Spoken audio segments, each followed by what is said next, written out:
Watykan. No majse państwo na świecie. Niecałe pół kilometra kwadratowego powierzchni i niecałe 1000 mieszkańców. Obecnie około 850.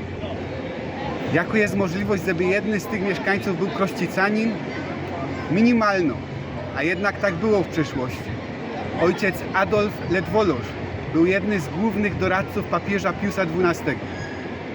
Ksiądz Augustyn Urban wymienił w swojej kronice Chruścic księdzy i duchownych pochodzących z Krościc. Jedny z nich jest ojciec Adolf Paweł Ledwoloż. Ksiądz Urban opisuje ojca Ledwoloża jako wybitnego kanonika, który prawie całe swoje życie pracował na uczelni Antonianum w Rzymie, gdzie był dziekany, wicerektory i rektory tej uczelni. Ponadto Urban pisze, że ojciec Ledwoloż był od 1941 roku komisarzy Watykańskiej Kongregacji Sakramentów, a od 1954 roku konsultatory przy Kongregacji Konsyliów. Kongregacje to obok sekretariatu stanu najważniejsze instytucje w aparacie administracyjnym kurii rzymskiej, przez który papież sprawuje swoja władza.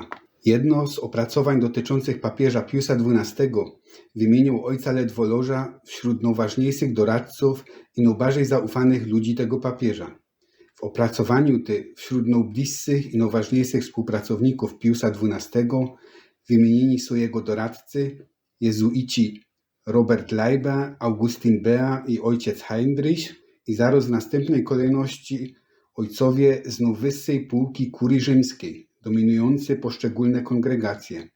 Jako osoba dominująca kongregacja sakramentów podany jest ojciec Adolf Ledwoloż z Opola. Oczywiście z samym miastem Opole ojciec Adolf Paweł Ledwoloż nie miał nic wspólnego. Urodził się 10 stycznia 1892 roku w Dobrzniu Wielkim, jako syn Hoślera Roberta Ledwoloża i Roziny z domu Gąsior, którzy krótko po narodzeniach małego Paula przeprowadzili się do Krościc. W Krościcach Paul spędził dzieciństwo i tu chodził do szkoły, gdzie należał do bardzo dobrych uczniów. W swojej dezertacji z 1924 roku, zatytułowanej Die das Ordensrecht betreffenden Vorschläge anlässlich des Vatikanischen Konzils und der Codex Juris Canonici, ojciec Adolf Ledwoloż opisał sam pokrótce swoje stacje po tym, jak opuścił Krościce.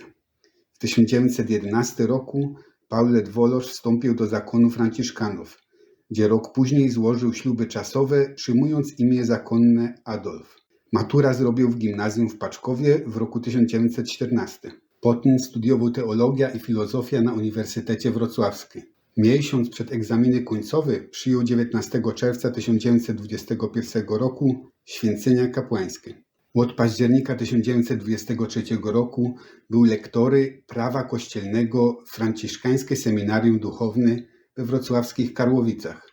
Doktor habilitowany Andrzej Szymański, profesor Uniwersytetu Opolskiego, w swoim opracowaniu Prawo, trwanie, tożsamość, okruchy historyczno-prawne, pisze, że około roku 1930 w kurii generalnej zakonu braci mniejszych w Rzymie narodził się zamysł ściągnięcia tego świetnie zapowiadającego się kanonisty do pracy naukowo-dydaktycznej w papieskim Uniwersytecie Antonianum w Rzymie. Co Pana zdaniem zadecydowało, że ojciec Ledwoloż został przeniesiony do Rzymu? Jego przydatność.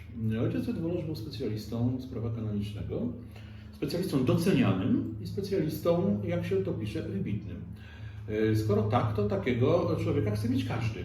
Więc przydałby się pewnie i w kurii franciszkańskiej w Rzymie oraz na uczelni w Rzymie. A że władze zwierzchnie zakonu miały możliwość zadysponowania, żeby on się tam znalazł, to też to uczynili. Poza tym wyłania się z akt postać człowieka, który jest solidny, pobożny, tak? Zakonnika to też jest ważne. I taki pozbierany, że tak można powiedzieć, konkretny. A które z osiągnięć ojca Ledwoloża uznaje Pan za szczególne, wyjątkowe? Ja myślę, że całość kariery. Jeżeli spojrzymy na to, czego dokonał ojciec Ledwoloż, no to oczywiście zaczął swoją karierę już we Wrocławiu na Dolnym Śląsku, natomiast rozwinął się w Rzymie, gdzie pełnił funkcję w uczelni franciszkańskiej, łącznie z rektorem, z funkcją rektora, z funkcją dziekana, wykładowcy bardzo wielu przedmiotów, także ekspertem w kurii rzymskiej. brał udział już pod koniec życia w obradach Soboru Watykańskiego, opracował dokumenty przygotowujące ten sobór. Więc to są bardzo istotne rzeczy. Żeby takie funkcje były komuś powierzone, to musi być naprawdę postać ponadprzeciętna. Ojciec Adolf Paul Ledwoloż zmarł w Rzymie 27 sierpnia 1973 roku w wieku 81 lat.